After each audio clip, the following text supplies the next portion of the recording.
Hello, good afternoon. I know that some of us are still in the hallway trying to grab some food, but I think it's important for us to get started. Welcome to the third of our speakers, in terms of lectures, in our series this year, Afro-Brazil in the Black Diaspora. This has been important for us in terms of trying to shape and expand our narrative of Brazil in terms of its participation in the formation of the African diaspora, and especially in terms of how we think about Brazilian studies and African diaspora studies here at Brown. I would like to thank several people in terms of making this happen. My colleagues in Africana Studies, Anani Eugenio and Jerry Augusto, which is quite unique here at Brown to have so many folks in one department focusing on Afro-Brazil. The Watson Institute, the Pembroke Center for Research and Teaching on Women, the Department of Religious Studies, the Department of Anthropology, the Center for Latin American and Caribbean Studies, the Brazil Initiative, especially the hard work of Ramon Stern, who has made all of this possible and every detail to come together nicely. I think it's important to thank all of these folks. I think it's a grassroots initiative to make anything happen here at Brown. I feel like in my prior life, I must have been a fundraiser of sorts. But I think it's wonderful to have Rachel Hardin return. I should also mention that Rachel Hardin, and I know that you'll maybe say this in the introduction, was a student in Anani Eugenio's class. And this is where a lot of the ideas first started. So I would like to also say that her books are on sale in the lobby, and she'll be available for a brief sign-in once this event is over. It is also a great privilege, and it's wonderful that I welcome my colleague, Andre Willis, who will introduce Rachel Hardin. He is the Willard Prescott and Angie McLennan Smith Professor of History and Religion in the Department of Religious Studies. Welcome, Professor Willis.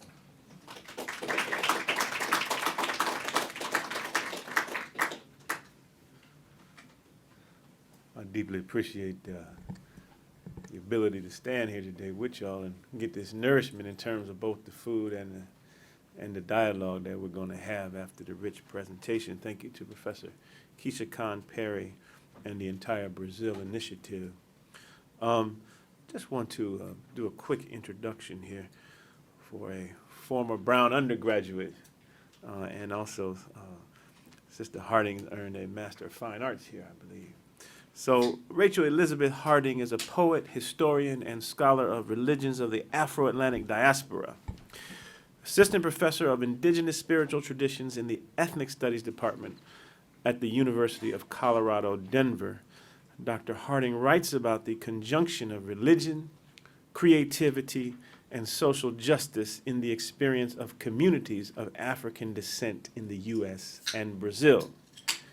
She is the author of 2 books, A Refuge in Thunder, Candomblé and Alternative Spaces of Blackness, that's on Indiana Press. This was a crucial text in Afro-Brazilian religious studies. She's also written more recently Remnants, a memoir of spirit, activism, and mothering, co-written with her mother, Rosemary Freeney Harding, on the role of compassion and mysticism in African-American social justice organizing. That text is available out front, and it's published by Duke. I'm getting to know her mom through that text, but her father is an integral figure in my own development, Brother Vincent Harding. For anyone who studies African-American religion, has to come through the Brook of Fire and a marvelous individual that's known as Vincent Harding. So I want to ask you to please welcome Sister Rachel Harding with that in mind.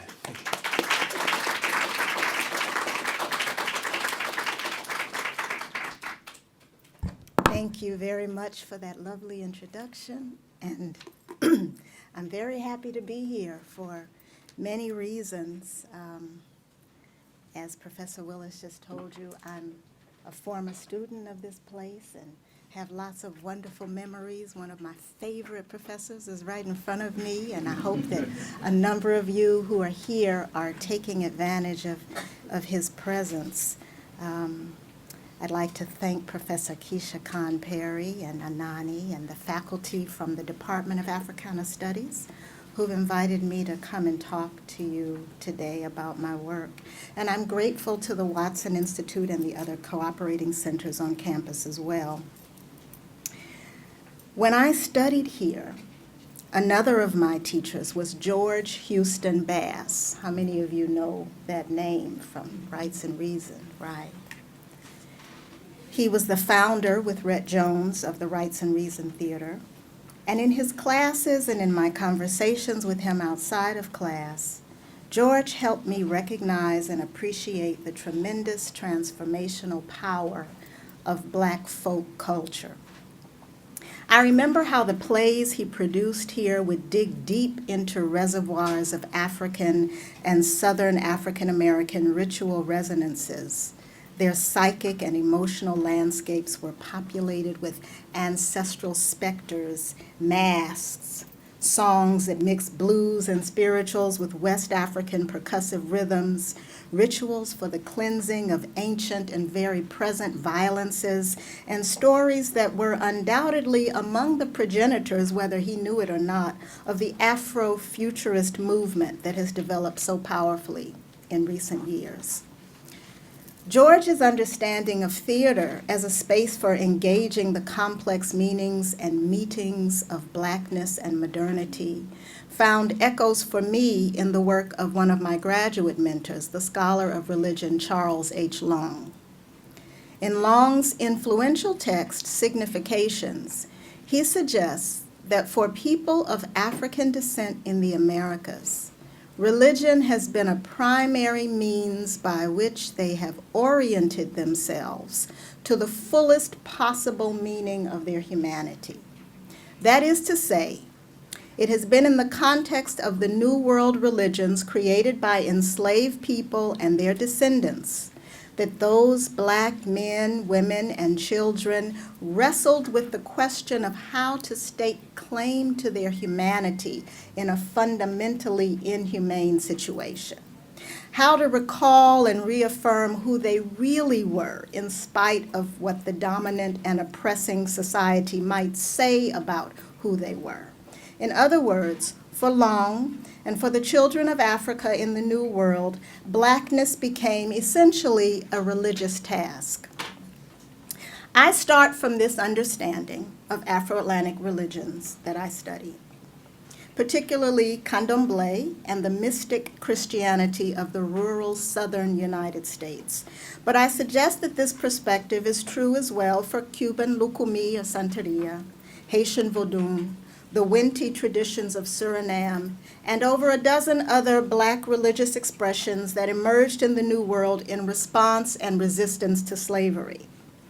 Even though my current work is focused on women who draw on the mystic resources of Afro-Atlantic religions in the mid to late 20th and early 21st centuries, it's important to recognize that the traditions they embrace have provided generational tools of navigation, survival, and reimagination in the midst of traumas, historical, ancestral, and personal, that continue to afflict the profoundly unequal places we have all come to call home. I also start from a recognition that the methodologies of conventional scholarship often leave little room for those modes of interpretation that are not easily considered logical or objective. In this way, academic discourse can occlude more than it reveals, obstructing the histories, insights, traumas, and resiliences of those who exist on the underside of modernity, whose sources of meaning and power represent uncomfortable yet incontrovertible revenants of the making of the Americas. So how do we get from this start to the subject of my lecture today? The resources of mysticism and mothering that I will discuss this afternoon are among the interpretive tools, I believe, that African American and Afro-Brazilian women can offer toward a collective effort at disocclusion and recovery of some other kinds of intelligence about the New World. An intelligence replete in the communities, histories, and strategies of Black women, but which has been hidden, muted in conventional scholarly conversations about their history, and even in conversations about the tools of social transformation and community building. I am both a scholar and an initiate of the Afro-Brazilian religion Candomblé, one of the major African-based ritual traditions in the Americas. And for those of you who don't know much about Candomblé, it's a re-elaboration of West and Central African understandings of the world with some aspects of Catholicism and Amerindian influences from the late colonial and imperial periods in Brazil, during which the religion developed the formal structure it now carries. Like most indigenous spiritual traditions, Candomblé is centered around cycles of human connection to the life force and natural elements, wind, earth, water, fire, etc., and rites of balance and healing. I'm also the daughter of historians and activists grounded in traditions of African American religion.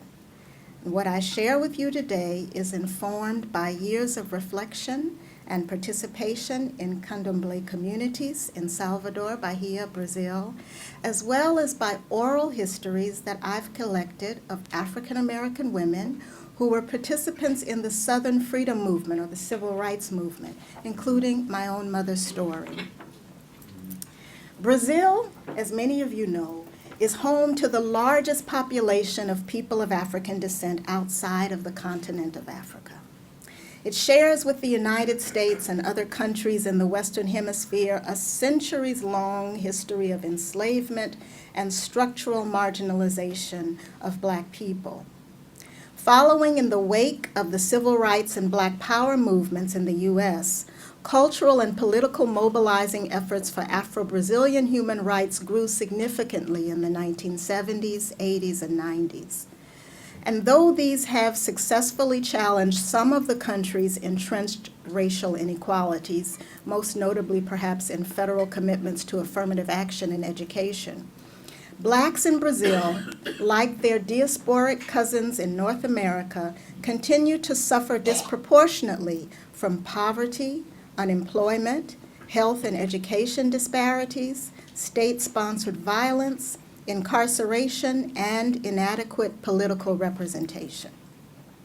Scholars of political organizing in both Brazil and the United States indicate that while men are often the most visible representatives of racial justice struggles, women are commonly the principal organizers at the grassroots level. In the case of the U.S. Southern Freedom Movement of the 1950s and 60s, for example, Black women's participation in civic and religious associations, their work as full-time activists in movement organizations like SNCC and CORE, and their radically inclusive hospitality was essential to campaign successes as well as to the nurturance of a sense of family and beloved community among those who joined in the struggle to bring the American nation more in line with its stated ideals of democracy and justice. In more recent years, women in working-class Afro-Brazilian neighborhoods in the state of Bahia have taken important leadership in developing community responses to a range of problems, including drug violence, land dispossession, police killings, and neo-evangelical Protestant attacks against religions of African origin. My work looks primarily at this comparison. Black women in Candomblé communities who are active in social movements in Brazil with a focus on the state of Bahia from the 1980s to the present, and Afro-North American women involved in racial justice organizing in the U.S. in the 1960s and 70s. In many of the oldest and most traditional tejeros, or Candomblé temple communities, women are the supreme ritual leaders, Ialorixás, they're called, who direct the ceremonial cultivation of divinized forces of nature known as orishas or inquisis, voduns. In the working-class neighborhood of Engenho Velho da Federação, where there are over a dozen terreiros and where I have concentrated my study and participation, female adherents in candomblé are central to community-building efforts and activist campaigns around a variety of racial, gender, and economic justice issues. In exploring the moral and mystic universe of Afro-Brazilian and African-American women activists, my intention is to suggest a way of bringing Black women's voices, wisdoms, and experiences of spirit into the academic sphere in a manner that approaches their meaning on their own terms and avoids exoticization of these mystic engagements with the world. My approach is essentially that of a womanist analysis. Let me take a few moments to talk about the terms I'm using before sharing some examples. Womanist and womanism are concepts that entered the national lexicon in the mid-1980s with the publication of Alice Walker's collection of essays In Search of Our Mother's Gardens. And although the terms may have been new, womanist analysis focused attention on political, social, and historical phenomena in light of values that have long been important to the survival of Black communities in the Americas: inclusivity, a strong motivation to struggle collectively against structural inequalities, creative/unorthodox approaches to problem solving, such as the willingness to make a way out of no way, and concern for the well-being of women, their families, and their communities. The approach is similar to feminist, subaltern, and postmodern theoretical frameworks in that it privileges the moral and ethical perspectives of people who've been marginalized by the structures and processes of modernity.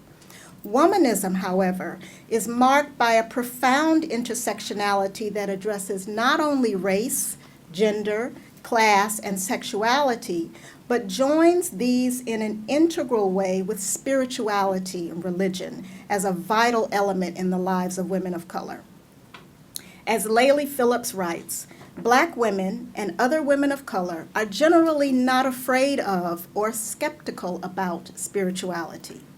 In this light, they are emblematic of the majority of humans, for whom a relationship with the spiritual world is actual, palpable, meaningful, and valued. Black women and other women of color also recognize the political implications of this spiritual relationship in ways that few more academically or ideologically inclined perspectives do, unquote. In the plainest sense, mysticism can be understood as unmediated, intimate encounter with the sacred. In the context of religions and cultures of the Afro-Atlantic diaspora, I use the term to refer to a variety of practices that emphasize attention to the presence of spirit, simplistically seen sometimes as superstitious, or worse, as demonic, the attention to dreams and visions, interpretation of signs, embodiment of spiritual presence or possession, transformative prayer and singing, divination, sacred dance, healing and cleansing rites, communication with ancestors, communion with nature, ritual retreat or cloistering, and obrigação, or ritual initiation, are all mystic elements that have historically been found to greater or lesser degree in the religious life of Black communities throughout the diaspora. These are also elements that Black women activists in Brazil and the United States have utilized in their efforts to build and sustain, defend and transform communities under great duress, and to organize collective resistance to a range of structural injustices. Mothering, as understood by womanist scholars such as Phillips, Dolores Williams, and Cheryl Townsend Gilkes, is a concept that includes the biological birthing process, but extends to encompass the generation of ideas and solutions to family and community problems as well. Mothers are also those who provide spiritual guidance and divination, eldering and mentoring of younger people, and who create kitchen table spaces for conversation and collective discernment women-centered spaces of hospitality and inclusion.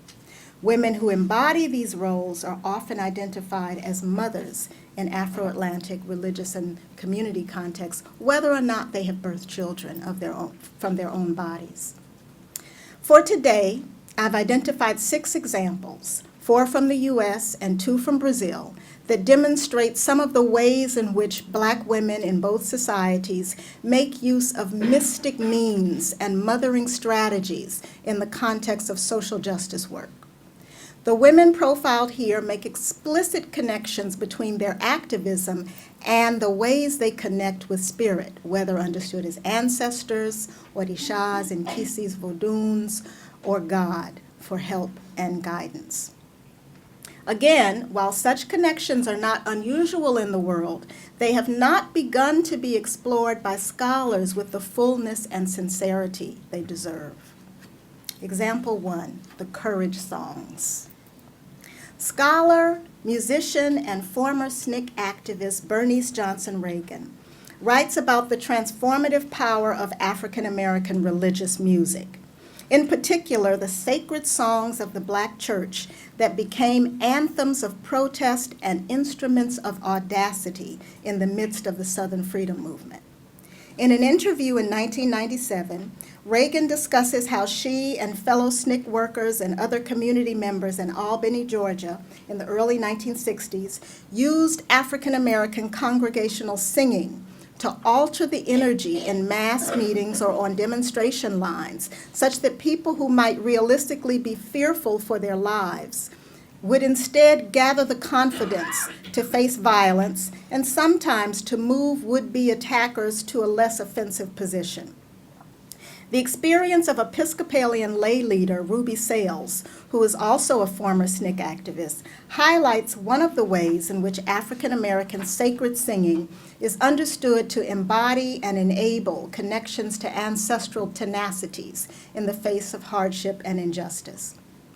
In 1963, in Hayneville, Alabama, Ruby and 3 colleagues, 2 white men and another Black woman, approached a gas station to buy sodas after protesting at a segregated swimming pool with a group of young movement volunteers. Ruby was first to reach the door of the establishment and was met there by the armed white owner of the station, who immediately cursed her and threatened to kill her. Within seconds, Ruby's friend, Jonathan Daniels, an Episcopalian seminarian, pushed Ruby out of the way of the loaded gun, and in almost the same instant, the station owner opened fire and killed Jonathan instead of Ruby. In the months that followed, Ruby received threats that she too would be killed if she testified against the murderer. In her interview with the Veterans of Hope Project in 1998, Ruby explained that she was able to conquer her fear of testifying by singing the sacred music that had been created by her enslaved ancestors and taught to her by her grandmother, spirituals. Songs like, "How Did You Feel When You Come Out the Wilderness?" "Couldn't Hear Nobody Pray," and "We've Come This Far by Faith." Ruby said that even before this particular tragedy, when she was learning the songs at her grandmother's side, she experienced the eliding minor tones of the music as links to the suffering and the strength of people who had come before her. And in her own distress, the young activist instinctively called up the music that she associated with the moral and spiritual courage of her community. Ruby says that as she sang the songs, she felt her ancestors rising in her voice, accompanying and encouraging her. Ultimately, she was able to get up on the courtroom stand and tell her story. Even today, as she continues her activism through the Spirit House Project and investigations of state-sponsored violence against Black men, women, and children, Ruby sings the old songs for strength. And when she sings, quote, "I don't just sing it in my voice. There's a rattle in my throat as deep and old as my grandmother's voice. It connects me. It allows me to move from one historical period to the next and to really get to the souls of where Black people are. It's in that moment through song that I'm able to feel something other than myself. I become part of a community. I become part of a struggle, unquote. This use of African American sacred sound to induce courage and the ancestral connection that Ruby Sales infers from the singing are examples of the way a mystic sensibility functions among many of the Southern Black women who were active in the freedom movement. Example 2, the ancestral call. Ruby Sales' impulsion to action via the songs of her ancestors is echoed in the experience of another activist for Black human rights, Valgina Pinto. Valgina Oliveira Pinto is a Makota, a ritual elder in the Angola tradition of Candomblé, who assists the Terreiro leader and is responsible for training new initiates, caring for incorporated inquisis, and offering instruction to the religious community as a whole. She's one of the best known and most widely respected environmental justice advocates in Bahia, and her activist work is firmly grounded in her experience as a devotee of Candomblé. In her recently published memoir, Meu Caminhar, Meu Viver, Makota Valgina writes about an experience she had in the early 1970s at a mukondo, a Candomblé funeral ceremony. At the time, Valgina was a primary school teacher and a catechist in the Catholic Church where, due to her growing awareness of racial justice issues, she was beginning to question the demonization of Afro-Brazilian religions by Catholicism. At the funeral rite, she watched from outside the circle of participants, as she was not at the time initiated in Candomblé. And she recalls that it was an odd and uncomfortable feeling that grew for her, standing as a mere witness to this striking moment, a ceremony of remembrance of the African origins of the person who had recently passed. Valgina remembers hearing her grandmother's and great-grandmother's voices, not so much as a distinct sound in her ear, more like a sensation of knowing, still with great clarity and directness. She says her ancestors were asking her why she was standing on the outside, telling her that she needed to be part of the ceremonial circle. Valgina writes, quote, "It was as if I was surrounded by all of my relatives who had passed on, even those I hadn't known, and even those who were not Candomblé devotees. I think that's the best way to explain what happened to me in that ritual, the ritual which, I think, is the most profound in Candomblé," unquote. This event marked the activist in a very significant way, and it was at that moment, she explains, that she determined to leave the Catholic Church and to work for the respect and human rights of Afro-Brazilian people from within the tradition of Candomblé. Example 3, dreaming, strength, and guidance. Dreams and signs are a very common, but again, infrequently discussed mystic resource in the lives of activist African American women. While these aspects of Black spirituality are not usually disparaged by institutional religion, Yvonne Chirot notes that the historiographic emphasis of scholars on the Black church, as such, has often obscured the many examples of African American affinity for mystic and supernatural understandings of the world.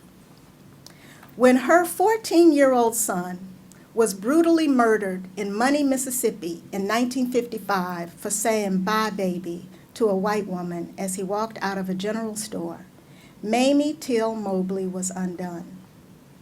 Compounding her grief was the horror of the way her child had been maimed as his life was taken, his body so horribly disfigured that the only way she could positively identify him for the coroner was by a school ring. For a generation of African Americans who were children and teens in the 50s, the image of Emmett Till lying in an open casket, his face barely human from the ravages of his mutilations, was a watershed moment in their lives. It was similar in a sense to the way Trayvon Martin's murder settled into the bones of another more recent generation. In spite of the pressure from white Mississippians who urged her to bury Emmett in the state where he died and avoid additional public scrutiny, Mrs. Till Mobley decided to bring her son's body back to Chicago and hold an open casket funeral, quote, so that all the world could see what they did to my boy, unquote. Till Mobley said that in determining what course to take, she first discussed her decision with her mother.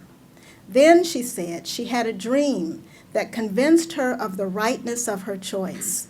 It confirmed for her that she was capable of going through the trauma of a public funeral for her son, and that this activist gesture was a good and needed thing to do. Till Mobley is in a long line of Black women who have taken guidance and encouragement from dreams and visions in the service of justice and human rights. One of the most striking examples of this approach to wisdom comes from the experience of Harriet Tubman, perhaps the best known of the conductors of the Underground Railroad, that network of women and men who risked their lives to help enslaved people make their way to freedom in the 19th century. Harriet is recognized as having freed hundreds of people and served during the Civil War as a spy, a scout, and a leader of the raid on Combahee Ferry in South Carolina, where Union forces liberated 700 African Americans. In telling her story to writer Sarah Bradford, Harriet said very little, if anything, about her relationship to formal structures of church during her childhood, but was very conscious of what she described as a family legacy of spiritual gifts that included her father's ability to foretell the future and her own capacity to access unmediated divine guidance for the well-being of her passengers and for her own strength and perception as she navigated woods and rivers, towns and backcountry roads, leading people out of slavery. Tubman had received a head injury as a child, and she was said to have suffered from frequent fits of somnolence or sleeping spells as a result for the rest of her life. Often, her uncanny foresight and discernment came to Harriet in the midst of the spells. At other times, they came via dreams and sleep, in waking visions, and in what she described as miraculous answers to prayer.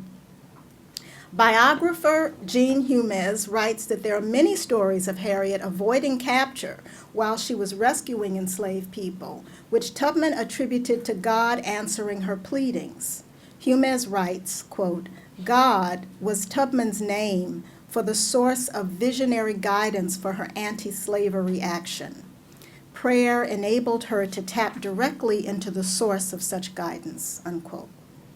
For Harriet, the successes of her activism on behalf of her people, her bravery in the face of overarching odds, are to be understood in terms of her intimate communications with Spirit and the aid that came as a result of prayer. Example 5, the corn blessings. Another example of the combined uses of mystic and mothering sensibilities as resources for community activism comes from the Terreiro do Cobre in Salvador.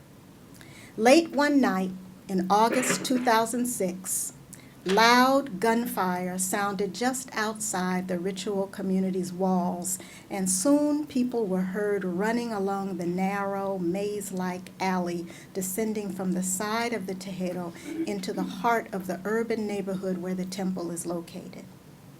2 young men had been killed and 2 young women wounded. The community was in shock. Crack cocaine and other drugs were a growing problem in Salvador, one of the largest cities in Brazil. And while the violence of the city had not reached the notorious portions of Rio de Janeiro, there was tremendous fear and anxiety about what the murders, practically at the doorstep of the temple, meant for the tight-knit working-class Afro-Brazilian community.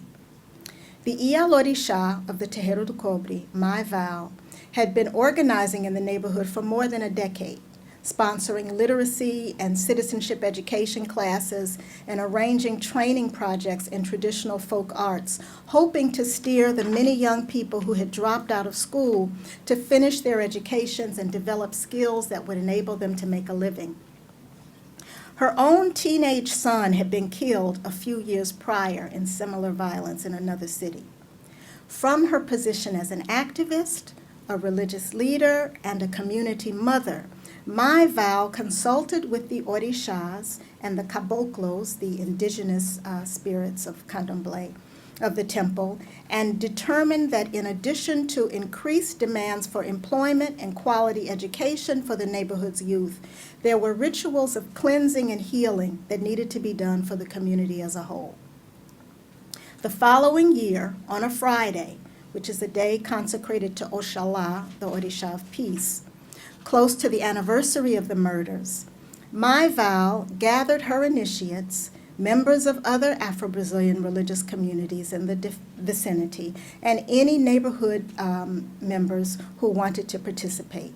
And with donations of white corn and borrowed heavy-gauge, extra-large steel pots, the Iyal Orisha and other women prepared large quantities of unsalted, boiled white corn kernels. When these were cooked and cooled, the caboclos were invited to come and bless the community with their healing energy. The caboclos, as I was saying, are the Amerindian, the indigenous spirits of the Amerindian people of Brazil who, like the Orishas, manifest in the bodies of devotees. So when the corn was cooked and cooled, the caboclos were invited to come and bless the community with their healing energy. They manifested in the bodies of devotees and threw the corn in a ritual of cleansing from the roofs of nearby houses, tumbling the sacred food onto the streets below so that the asphalt roads and concrete walkways looked as if they were covered in snow. White corn is a sacred food of Oshala and is often used in rites of purification in Candomblé. The caboclos offered the kernels as a head-to-toe ritual bath to anyone who wanted it. The ceremony, held annually now, is an intense moment of reflection, remembrance, and psychological healing for the Candomblé communities and for the larger neighborhood. These examples from the southern United States and from the northeast of Brazil are just a hint of the way in which Black women have availed themselves of resources of community, history, ancestry, and spirit in their work for the rights and well-being of their communities. Of course, none of these interpretive tools is generally recognized as rational, but that hasn't stopped the women, and it shouldn't stop the scholarship. These alternative modes of making sense of the world do exist and have profound meaning for the people who employ them in their daily lives. They also have meaning, I would suggest, for a deeper and more nuanced approach to understanding the struggles, trajectories, and insights of people of African descent throughout the Americas. Example 6, Dreaming the Pachamamas. I'll close my lecture today with a section from my mother's posthumously published memoir, Remnants, which I co-wrote and edited, and which is largely about precisely the subject of mysticism as a resource for social justice activism in her life and in a certain meaning of African American religious culture. So the section that I'm going to read is called Pachamamas 2, and it begins with a dream that I had when my mother was sick. Let me just give you a little bit of background. So my mother, with my dad, was an activist in the Southern Freedom Movement in Atlanta, Georgia. They were, interestingly enough, representatives of the Mennonite Church to the Southern Freedom Movement, and worked with Martin and Coretta King and folks from SCLC and SNCC and CORE, mostly on efforts at racial reconciliation. And in the early and mid-90s, my mom began to get very sick. And by 1997, we had no idea what was going on with her. She was losing a lot of weight, and she was, we took her to probably dozens of doctors in Denver, and nobody could figure out what was going on. Ultimately, it was determined that she had a very, very rare complication of adult onset diabetes called diabetic neuropathic cachexia. But it was kind of in the context of figuring out her illness and figuring out what to do with it that she began sharing some stories with me about her life and her experience, and we began working on this project together. So what I'm reading, let's see, how are we doing on time? All right. Good, great, okay. So I'm going to read two short sections of the book. One is the Pachamama Circle 1, the other is Pachamama Circle 2. And in Pachamama Circle 1 is about a dream I had when my mother was sick, and how this concept of the Pachamamas, who are spiritual mothers of the world, basically, appeared in the dream, and then what my mom and I kind of did with that idea.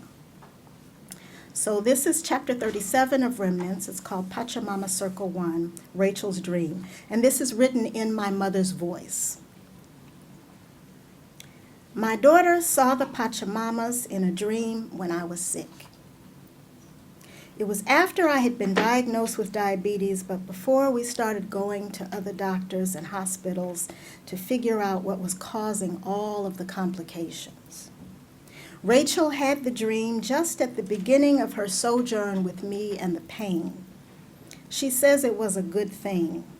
She said she needed the clarity it gave her and even the reproof. It was startling and beautiful, this dream, and it made her a little ashamed. So she didn't tell me about it right away. But a year later, when we were doing the Bunting Fellowship in Cambridge, and so much mercy and heaving and magic were circling around us, she shared it with me. And I pulled it close to my heart, and I loved it. I heard echoes of myths and stories I had carried for years from Mama Freeney, which was my mother's mother, and Mama Liza, my mother's grandmother, and Grandma Rye, my mother's great-grandmother, and from things I discovered on my own. A few days before the dream, the two of us were in a grocery store, and my daughter said something to me, sharp and unkind. I turned away in the aisle because it stung. I felt like she had slapped me, and we were both trembling. Then she had the dream, and this is how my daughter told it to me. There were 5 Pachamamas, maybe more. But I remember 5 spirit women standing in front of me. The women were standing together facing me. They were different heights, but all tall. They were grown women of full stature in long tunic-like dresses, different colored dresses, some with ribbons flowing from their seams. There was a black Pachamama and an Asian one, and one who looked indigenous to the Americas. They were all of different races, and it seemed they each had responsibilities for particular people, though overall they shared a collective identity and collective obligations, too. There was also a white Pachamama. This one was yours, Mom. She was a large, sturdy woman, both gentle and serious at the same time. She was protecting you behind her skirts, kind of standing between you and me. She said to me, "What do you know of mothering?" It was a reprimand, a way of telling me I could not approach you, I could not touch you, if not with gentleness. She would not let anyone harm you. I heard the dream and I loved it, I told my daughter. I loved the idea of it. These women protecting the world, guarding each other's children who belong to them all. As we worked on Remnants, the Pachamamas became a powerful recurring motif for us, a source of stories, ritual ideas, and an autobiographical legend in dance that I imagined for Cleo Parker Robinson's dance company. It was as if the presence of the Pachamamas in the dream unearthed for us other rooted memories of the spirit mothers. We saw every life form in the universe reflected in their blessing and continual care across all generations and across all geographies. So the next piece I'll read is chapter 38, and that is Pachamama Circle 2, Sue Bailey Thurman and the Harriets.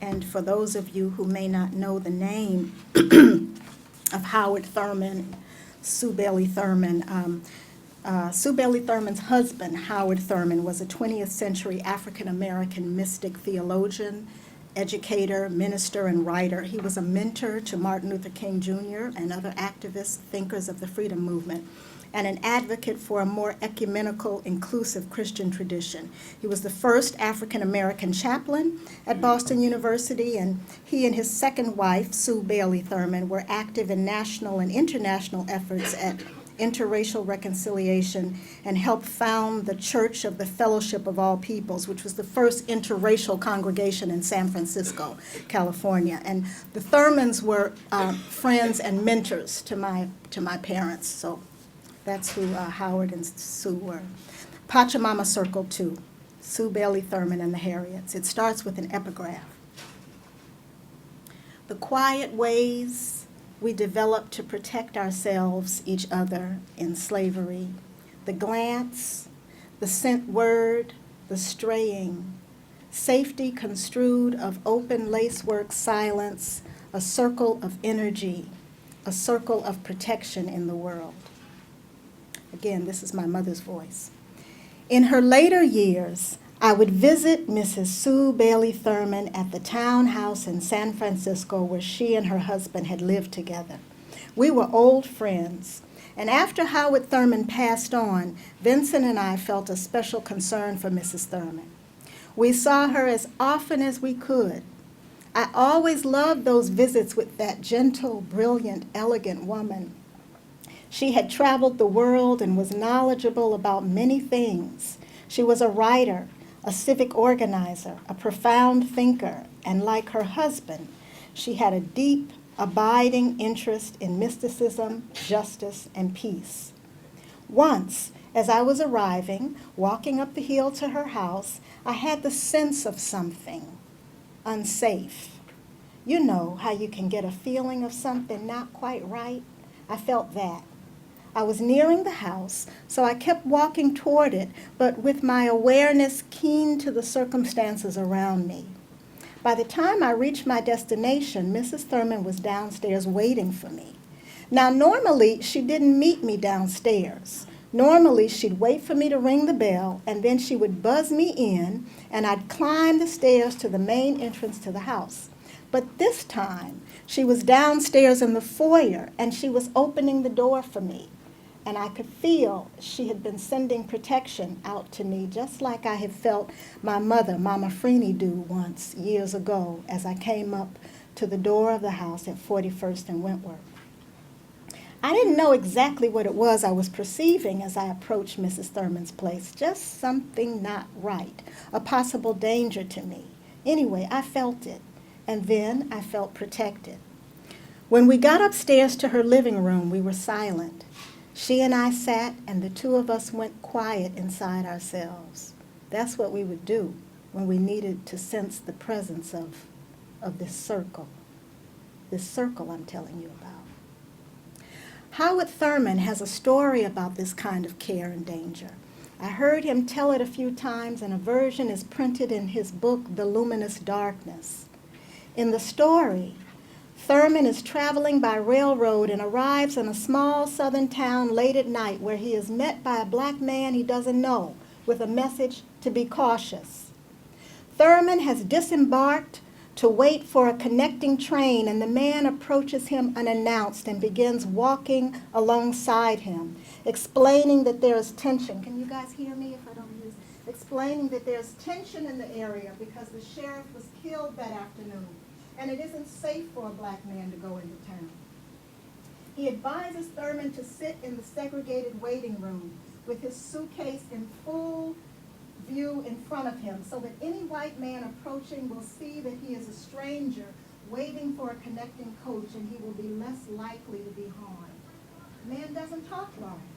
He has met every train that has arrived during the night and given the warning to black passengers as they got off. Thurman told this story from his own experience, but he also told it as an example of what was typical among black people in that time. It was indicative of the way, if there was danger, someone would be sent to warn you, to protect you. Living in this country in the 1920s and 30s, especially in the South, required a certain sensitivity, an attunement to jeopardy, and an understanding of one's connectedness as a black person to others who shared your vulnerability. That awareness was put at the service of individuals and families as well as the larger community. The concern was not solely for racist violence, although there was that. It was also generally a concern for protection of people who might be in danger. It was something that black people had to be constantly aware of, and so I think we developed a certain discernment about it. I think women had a heightened sense of this, and they would send people to look out for those who might be at risk. This was the kind of perceptiveness Mrs. Thurman carried. My mother had it too. Mama Freeney used to just send us places. Go there, you know. Go see about Mrs. So-and-so. Go here. And we didn't ask why, we just went. She would tell us to go check on neighbors or younger nieces and nephews. My niece Jean remembers how Mama Freeney dreamed ways to help people in situations, to know when and what to do.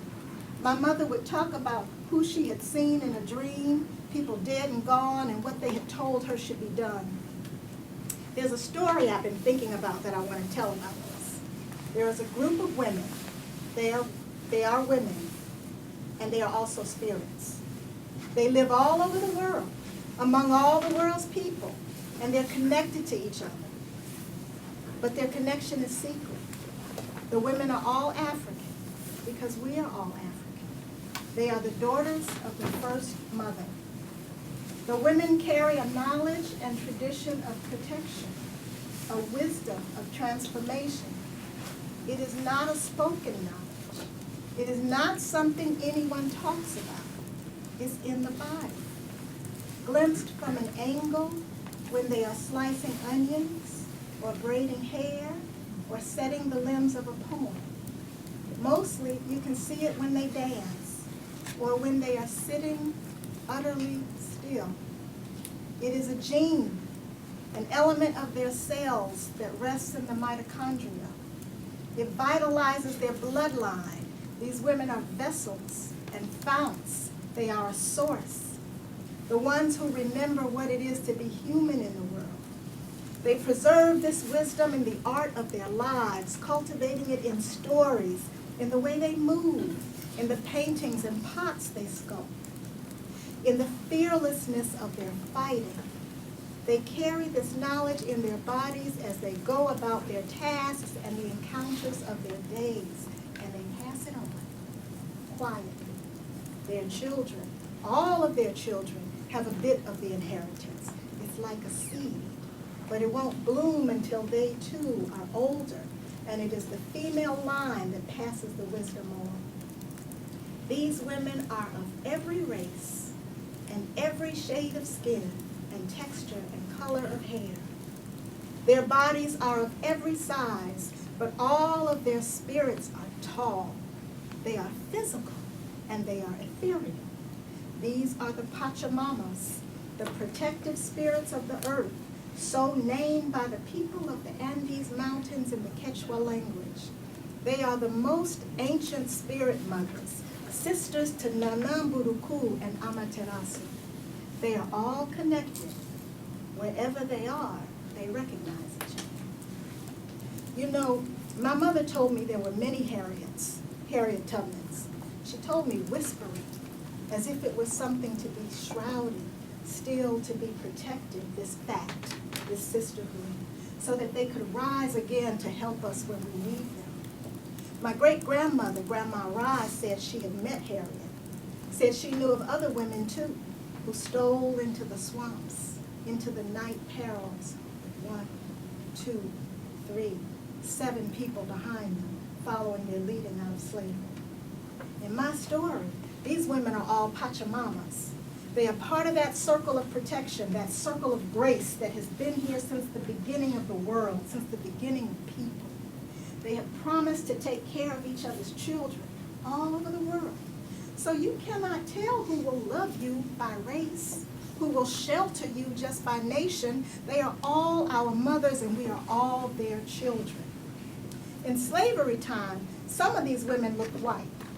The caramel tan of their faces, muscled forearms, and exposed feet contrasted with the stark cream color of their legs, of their backs, when the masters lifted their clothes to beat them. These women, all colors, helped each other. The ones who worked in the big house sending messages to others in the field, tell Minty to go tonight. They're going to sell her and her children tomorrow. The ones who worked in the cane, in the cotton, in the smokehouse, dredging out the canals from muck, chopping wood and making bricks alongside the men, found a meeting ground in a hush harbor someplace, steady patent feet and the backs of their babies, moaning in a presence that shored up their hearts for more struggle, more strength. And these women in slavery time, who had been through so much, whipped until they bled, their hands scarred, their faces and breasts scarred, because these were the most beautiful parts of their bodies. These women found their way into the Pachamama circle. And there's something that they must do, the women in this circle. They have to go to water, to a river, to an estuary, to the ocean side if they can reach it, even just to a deep well if there's no other water around. They have to go to water and dip their cups into the water, dip their pails into the water and drink. There's a root they find nearby. They find a plant where roots go deep down toward the water, a thick root, bitter in taste, and they dig this and they share it. And the newest one, the one who is coming into the circle, they put a little of the chewed root at her temple and at the top of her head, and they cover her head with a cloth. She sleeps there by the water, and they leave food by the water. What they have, they offer. If it's summer, maybe some corn or a plate of greens cooked up with a little salt pork. If it's winter, maybe they'll leave cornmeal or make some pone and set it there with stewed beans. In slavery time, the Pachamamas were Harriets. And later they were our Idas and Bessies, and they became Sue Bailey Thurman and Elizabeth Catlett Mora and Catherine Dunham and Nina and Billy and Shirley Graham Du Bois and Ella Baker and Septima Clark, and my mama and grandmama and great-grandmama. They are Cleo Parker Robinson now, and Ann Braden, and Dolores Huerta, and Rachel Noel, and Marion King Jackson. We have so many. Women who stand mid-current in the river, giving fresh water to the tribes, showing us how to be well again. They are the warrior reconcilers, the healer sorcerers. They are the scientists, conjurers, the guides, and they are mothering. They are mothering, Rachel, drawing their circles of protection and power around us even as we look elsewhere, teaching about how to be family, how to live like family, how to live with some strength and care in your hands, how to live with some joy in your mouth, and how to put your hands gentle on where the wound is and draw out the grief, how to urge some kind of mercy into the shock-stained earth so that good will grow. These Pachamamas, let me tell you something about them. Let me tell you something about the way they mother. They stand sometimes just a little bit on that side of uncertainty, just across the edge of where you don't always know what they might do, what they're capable of. I think about Iemanjá, the Orisha of salt waters, the sea mother. She is quintessential abundance and maternal energy, affectionate, generous with her love and her resources, feeding the world from the affluent waters of her womb. But the ocean is a mighty woman, Rachel. And Iemanjá, when necessary or as the moment strikes her, can discipline with a swiftness, insistent and devastating, even wrathful, imposing her strictures with fierceness and force belying the steady, regular rhythm of her day-to-day ways. So there is this about the Pachamamas too. The great surge, the mountain, the whirlwind that rises quickly from the solar plexus and rushes wherever it must go, lifting grounded things high into air. And this is the circle I'm telling you about. All this is the circle. There are a lot of things, Rachel, that the family doesn't talk about. Mystic things that occupied Grandma Rye in her herbs, her medicines, her silences. If you listen to the older cousins, to my sisters, without asking them directly, you'll hear. Some of the things that Pamp says about how people were afraid of my mother, Mama Freeney, well, that's where Mama Freeney got it from Grandma Rye. Also, the very quick way that Alma always says our great-grandmother was Christian, as if to head off any possibilities to the contrary. Some of these things are secret, and some of them will never be spoken, not from rule or restriction, but because they don't live in the language. They live in the body. They live in the gesture and the way the rays of the sun radiate off of the Pachamama's backs, from their shoulders, their heads, their hands. Some of this is not something you talk about. It's in the body, like the Holy Ghost. It's in bone, it's in bone, in blood, in the soft space under the tongue, resting.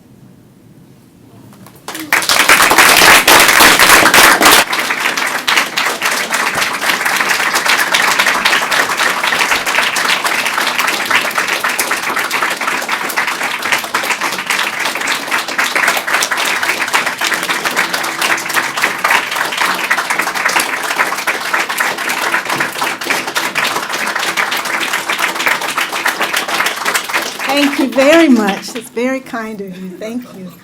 So I'm excited to talk to people, to hear your questions or your comments. Yes. Wow, that was just fabulous. You're doing really interesting comparative work between Candomblé and Afro-American religiosity, which I think is just, I have so many questions to ask, but I want to ask one specific one, which has to do with the encroachment of evangelical Christians in Brazil. And the number of Afro-Brazilians who see evangelical Christians as a source of spirituality and importance, as the deepness of that, and how you understand that, because clearly the Catholic Church failed for many people who seek out in many of the churches some deepness that is important to them, and we know how that is also being driven against the Afro-Brazilian religious tradition. So I was just wondering how you kind of understand that question. Would you remind me of your name? I'm Jim Green. Jim, Yeah. thank you. Yeah. Thank you, Jim. Yes, the way in which the neo-Pentecostal evangelical churches in Brazil. Could you use the microphone? It's a little easier to hear. Sure. The way in which the neo-Pentecostal evangelical churches have both built a very strong presence among particularly working class Afro-Brazilians, and at the same time have demonized Afro-Brazilian religions, is something that is a cause of tremendous distress to people who practice candomblé, umbanda, batuque, other Afro-Brazilian traditions. And it has, I think, a fascinating irony, because Pentecostalism as such is a tradition that comes out of, in many ways, African-American religiosity, with the Azusa Street folks out in Los Angeles at the end of the 19th and beginning of the 20th century. What is particularly disturbing, I find, in my conversations with folks who kind of are on the ground dealing with these issues in Brazil, is that what the neo-Pentecostal churches are essentially saying to the Afro-Brazilians who come into their community of participants or believers is that who and what your ancestors were and believed and practiced is demonic. And in order for you to get away from or be converted away from the devil, you have to let go of your history, you have to let go of your ancestry, you have to let go of what grounds you in the world as a person of African descent. And so it is not only distressing, in many ways it's abusive at the level of denying the essential humanity of people of African descent who have practiced indigenous religions for many, many, many generations. So what I find is that particularly within the community of activists coming out of Candomblé, there is always in all of the manifestations and all of the demonstrations and public efforts at bringing attention to different kinds of inequalities, there's always the insertion of the issue around respect for Afro-Brazilian religions and the necessity of marking the respect for the religion as part of respect for the people. So that if you really have respect for Afro-Brazilians as people, if Black lives matter in Brazil, then Black religions, Afro-Atlantic religions also matter as valid traditional ways of connecting with the infinite. So yes, it's a serious issue. Mm-hmm. Yeah, I really found this to be rich. I deeply appreciate it. I'm glad you're here. Thank you. Both when I introduced you, I was glad you're here, but now I'm even more glad you're here. So I'm curious about something, and I want to, forgive me for not looking at you, I want to see if I can get it straight from my scribbles here. Ultimately, what I'm going to ask you are three very, I'm going to ask you three questions that sort of to help situate what you said in a more critical framework. If you don't like that, I want you to tell me why you don't like that, right? So because you're doing a lot of work here, right? So with this kind of wisdom from the spirit world, if we just kind of provisionally frame it as that, right? So this wisdom from the spirit world, right? There are epistemological claims in there, right? There's some other kinds of intelligence. There's existential claims you're making, that it provides meaning, gives our humanity a kind of meaning, right? There are political claims, resource for social justice and activism, right? There's psychological claims you're making, alternative modes of making sense of the world, right? You also kind of build in a critical claim about the discipline of religious studies, right? It includes more than it reveals when it begins to talk about Black folk. It doesn't have the grammar, right? So, and then there are claims about the body, right? And we can go on, okay? Now, and I'm on board with this entirely, right? It's very rich, I think, a kind of poetic, synthetic, sort of hybrid reading, and it's lovely in many ways. So here's the kind of critical framework I'm going to ask if you want to kind of play footsie with, if you will, right? So what happened to this richness? So if we look at African American life, so just part of the story about the spirit mamas, the Pachamamas here, was about water. I'm thinking of Flint, right? It's about rivers. I'm thinking about places that are dried up. Then I want you, so connected to that, can you tell us some of the problems, some of the ways in which these spirit traditions have themselves done forms of harm, and how might one mitigate against those in your reading? And then finally, and this one's a little more theoretical, but this is just my own curiosity, this is where my brain goes. So the spirit wisdom, and I'm invested in the political concerns that you sort of raised. What is the catalyzing event, sort of to use a theoretical term? What is the event that takes the spirit work and turns it into political work? Now, that's a bifurcation, I know that in many ways you don't want, right?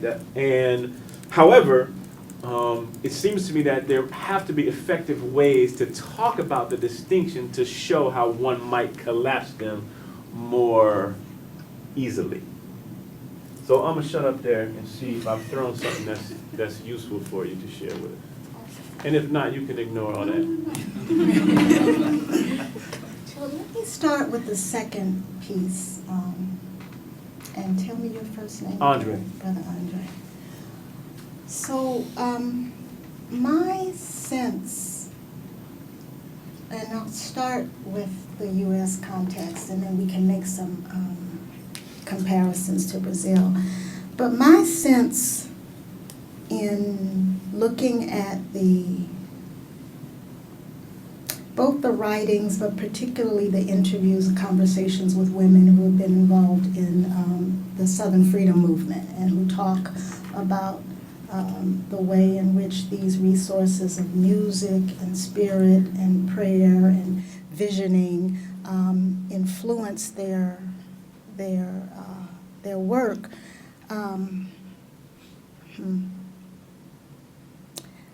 I don't know that they would say that there is as a meaningful kind of distinction between those experiences as experiences separate from tools of inspiration for their work as activists.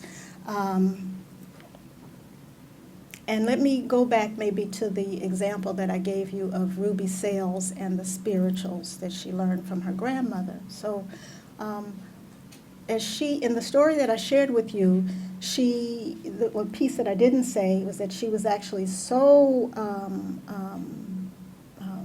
shocked and distressed by what happened with her friend being shot in front of her and the threats to her life that she actually became mute for several weeks. She wasn't able to speak, but she was able to sing these songs. And for Ruby, the songs were so integrally a part of the instruments that she and her family for generations had used to kind of build reservoirs and resources of strength, that she could use them for whatever kinds of strength she needed, whether it was, in this kind of extreme case, being able to speak the truth about this man who murdered somebody in front of her, but who was threatening her and her family with death if she testified, or it might have been, a simpler case of, having to confront a friend or relative who she was, having some conflict with. So, whether it's a smaller matter or a larger matter, the point is that the songs as a spiritual resource, as a mystic resource, were something that she would call on no matter what. And so my sense is that she didn't see them separately as a tool for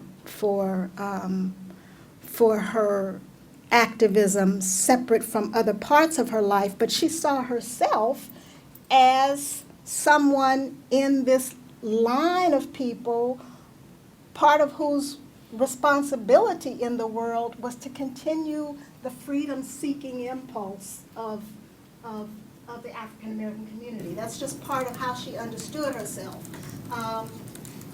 And so I don't know if some of it had to do with her coming of age in a time and in a place where there was just a certain kind of understanding and encouragement to that kind of work, so that there wasn't a kind of a need to say that we have to, that some of these things are used only for kind of a secular means, and some of these are used for spiritual means, and some of these are used for movement organizing, that they were all a part of the kind of the arsenal that she had available to her as a young woman in Alabama, who were raised by people who felt a sense of connection to generations of folks before them who had access to these things. So I guess what I'm saying is that I don't know that I mean, that they are absolutely instruments and tools for the work of social justice, but I don't know that there's a matter of kind of separating that out from the way that people just live their lives. I don't know if that's helpful. tell me some more about what where that question is rooted. And I'm also interested in what you were saying about the question about where these traditions may have been unhelpful. Well, say more about that then. No, that's what, so I'm asking. Oh. You gave the example of Flint. Yeah, well, I was just saying, on that one, I was saying like, there, not to diminish the beauty of what you've laid out here today, but to say like, how can we use these things as resources now, and why may they be less accessible than you and I might like them to be? That is, how come we don't have millions of folk acting like your mom? Okay.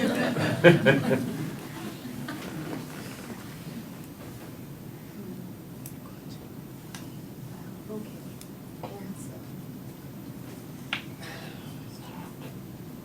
Well,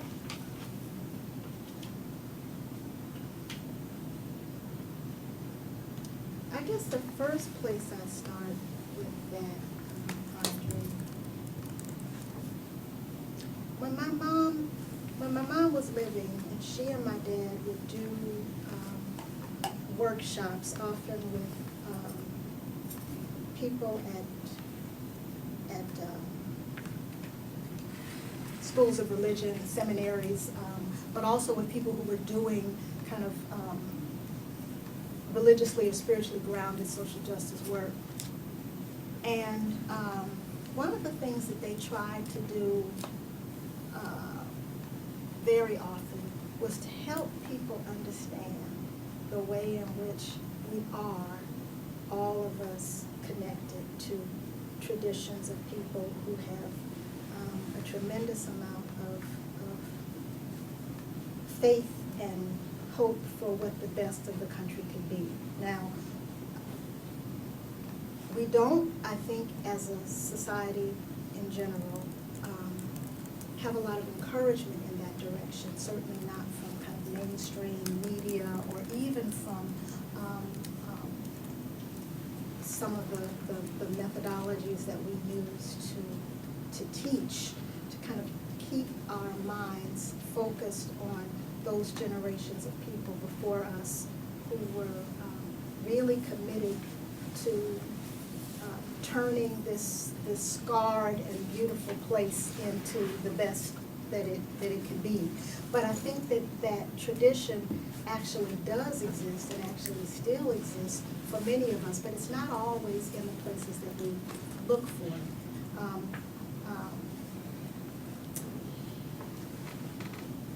Certainly, the breakdown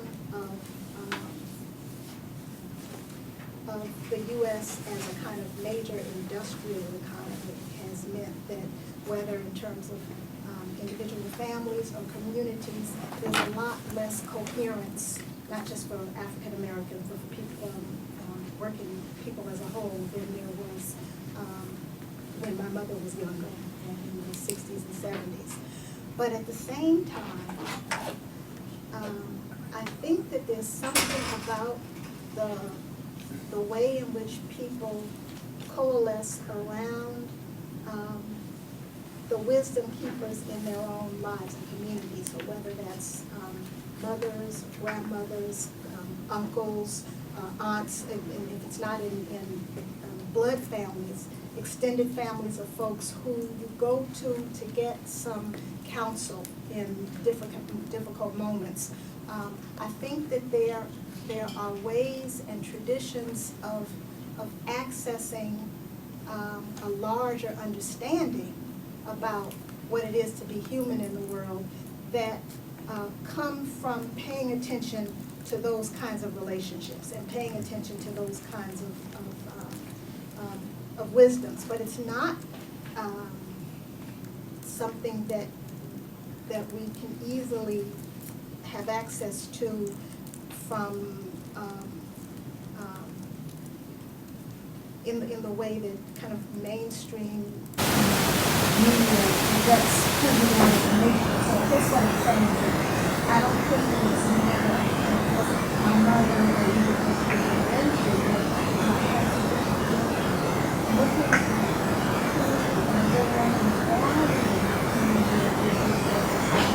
and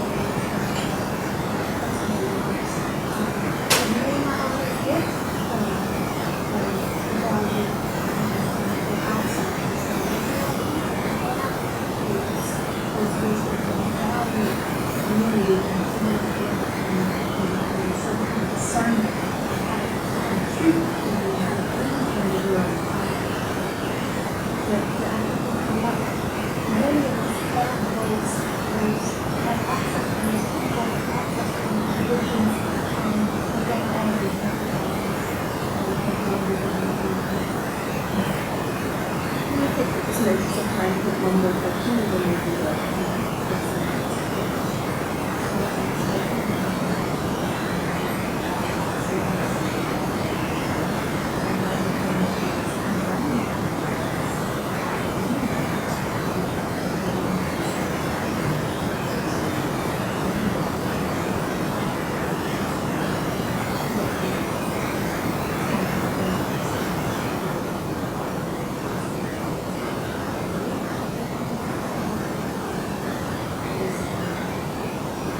has been quite It's been wonderful to see you in this context. I've seen you in Salvador. I've seen you in so many different spaces, and religious spaces as well as other academic spaces. And it's really wonderful for you to share your work and nourish us in so many ways. Please join me in thanking Professor Hall.